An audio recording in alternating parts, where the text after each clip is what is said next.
Hi, Pastor Nathan Decker with your hashtag Better Together devotion for today. This week, I'm focusing on the journey of our faith and our life, and I'm using as a metaphor the hiking trip I recently took.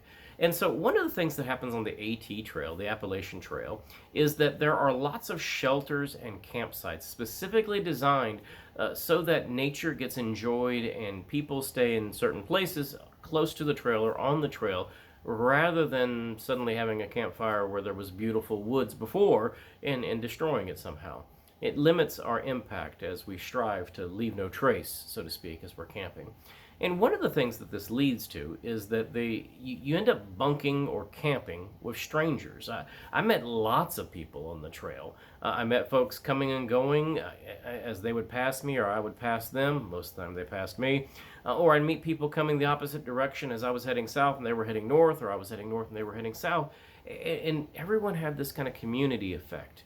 And this is mostly true, especially true, when it comes towards the evening and you're setting up your campsite. Because there's only a certain number of campsites, people are going to camp next to each other. Or if you, like I chose to sleep in a shelter, you end up bunking with others. I ended up bunking with a guy who was a self-proclaimed atheist. In fact, the minute I said I was a pastor for a living, I could see that he was wary of this strange creature he was going to have to spend the evening hours talking to around the campfire, so to speak. And I joked with him. I said, "Don't worry, I'm on vacation. I'm not going to try to convince you of something that you don't need to be convinced of, things like that." But we had wonderful conversation. We had conversations about faith. We had conversations about humanity. We had conversations about life and kids and family. We had conversations about all the things that I, as a pastor, love talking about with people, to be honest with you. And I think that at the end of the day, when we parted ways, or in the morning, rather, when we broke camp and he went his way north and I went my way south, that he felt like we had connected.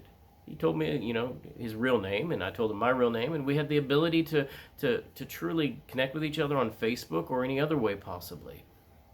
You see, too many times when we are approaching people, we approach folks with an agenda mindset or a conquest mindset, our opinions right or our views right, rather than just being human with each other and bunking with strangers.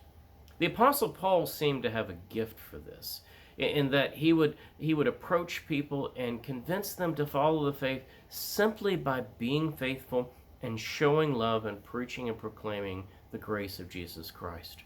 Now, some folks got irate.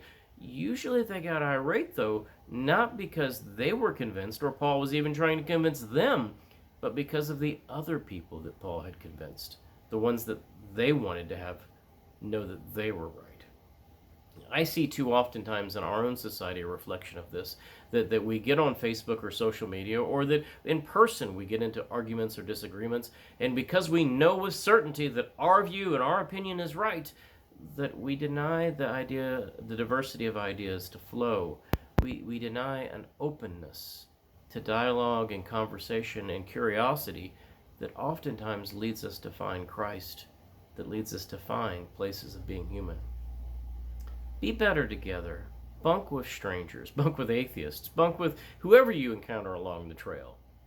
And have conversations that are deep and meaningful and fruitful with one another. Amen.